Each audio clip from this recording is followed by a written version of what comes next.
wabarakatuh. Saya Eliana Nur Hafidah dari kelompok 11. Saya akan menjelaskan tentang fikih kontemporer, yaitu tentang bayi tabung dan inseminasi. Pengertian bayi tabung dan inseminasi. Kata inseminasi berasal dari bahasa Inggris, yaitu insemination, yang artinya pembuahan atau penghamilan secara teknologi, bukan secara alamiah. Kata inseminasi itu sendiri dimaksudkan oleh dokter Arab dengan istilah talfihu, dari fiil kata kerja yulakihu lakaha, yang menjadi talkihan, yang berarti mengkawinkan atau mempertemukan, dalam kurung memadukan. Kata talqih yang sama pengertiannya dengan inseminasi diambil oleh dokter ahli kandungan bangsa Arab dan dalam upaya pembuahan terhadap wanita yang menginginkan kehamilan. Sedangkan pengertian bayi tabung disebutnya sebagai istilah tiflu anabiti, yang artinya jabang bayi, yaitu sel telur yang telah dibuahi oleh sperma yang telah dibiakkan dalam tempat pembiakan atau cawan yang sudah disiapkan untuk diletakkan ke dalam rahim seorang ibu. Bayi tabung dalam dunia kedokteran dikenal dengan istilah fertilisasi in vitro, yang pengertiannya adalah pembuahan sel telur oleh sel sperma di dalam tabung yang dilakukan oleh petugas medis. Proses bayi tabung.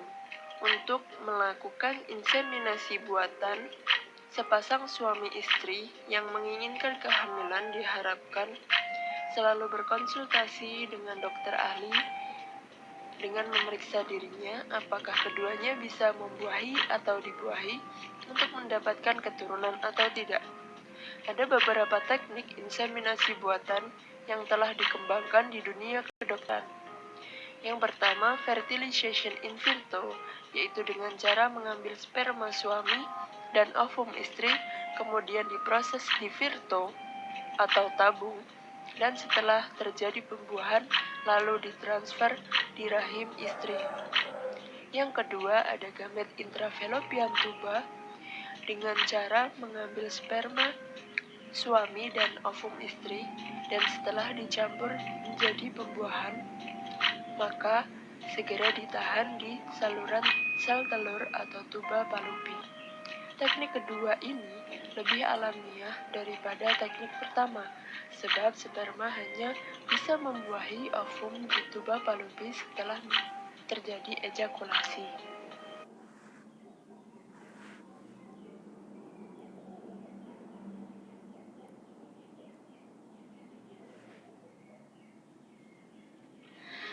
Proses bayi tabung. Untuk tinjauan hukum Islam tentang bayi tabung. Upaya bayi tabung diperbolehkan oleh Islam manakala perpaduan sperma dengan ovum itu bersumber dari suami istri yang sah, atau inseminasi homolog yang disebut juga dengan artificial insemination husband. Yang dilarang itu adalah inseminasi buatan yang dihasilkan dari perpaduan sperma dan ovum dari orang lain, atau inseminasi heterolog yang disebut juga dengan istilah artificial insemination donor. Inseminasi homolog tidak melanggar hukum agama atau ketentuan agama, hanya kecuali menempuh jalan keluar untuk memenuhi prosedur senggama karena tidak dapat memenuhi atau dibuahi. Karena itu, kebolehannya ada karena faktor darurat yang diberikan dispensasi oleh agama sebagai hadis Nabi yang mengatakan bahwa tidak boleh mempersulit diri dan menyulitkan orang lain.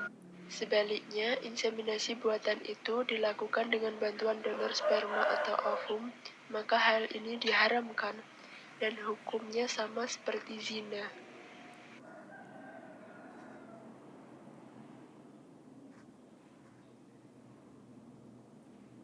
Menurut pendapat Yusuf Al-Qaradawi, kalau Islam telah melindungi keturunan yaitu dengan mengharamkan zina dan mengangkat anak.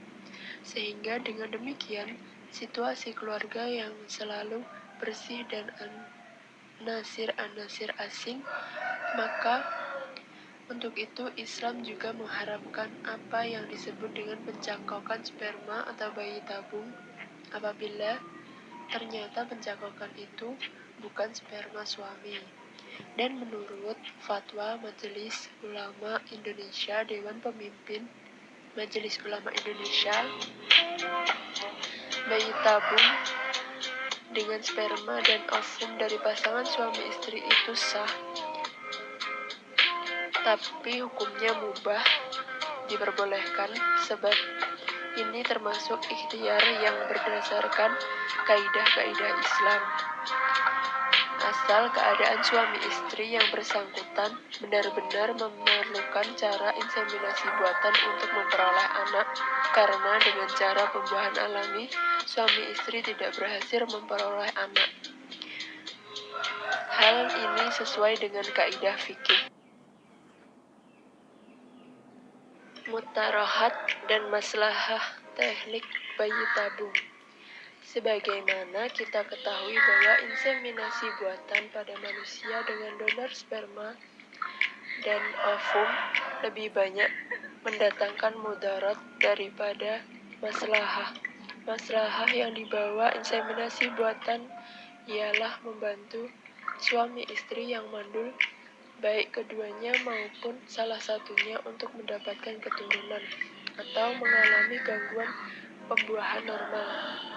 Proses bayi tabung merupakan sebuah proses yang tidak alami dan biasanya selalu sesuatu yang tidak alami itu ada efek sampingnya.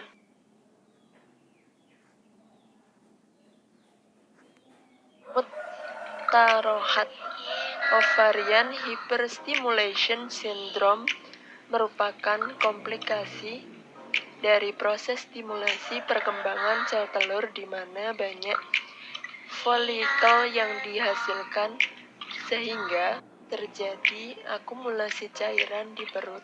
Cairan bisa sampai ke rongga dada dan yang paling parah harus masuk rumah sakit karena cairan harus dikeluarkan dengan membuat lubang di bagian perut.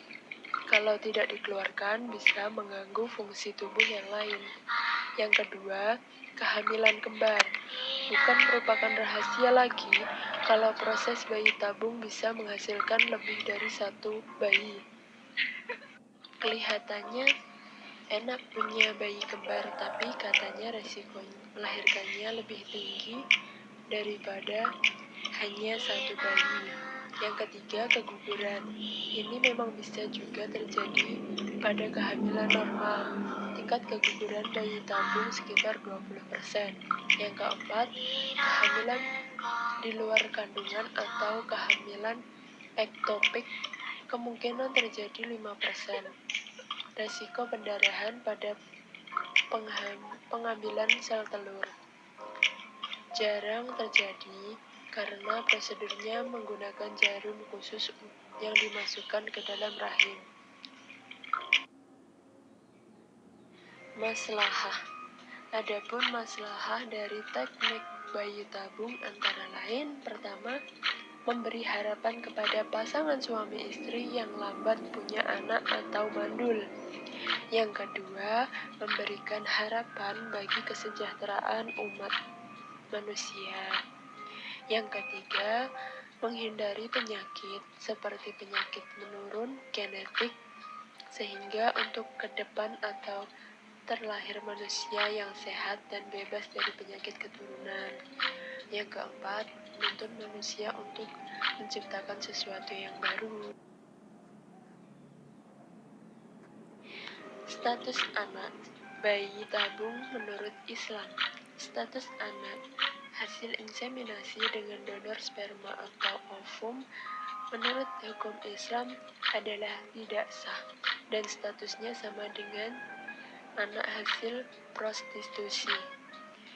Undang-Undang Perkawinan Pasal 42 Nomor 1 Tahun 1974, anak yang sah adalah anak yang dilahirkan dalam atau sebagai akibat perkawinan yang sah. Maka memberikan pengertian bahwa bayi tabung dengan bantuan donor dapat dipandang sah karena ia terlahir dari perkawinan yang sah. Tetapi inseminasi buatan dengan sperma atau ovum donor tidak diizinkan karena tidak sesuai dengan Pancasila Undang-Undang 1945 Pasal 29 Ayat 1.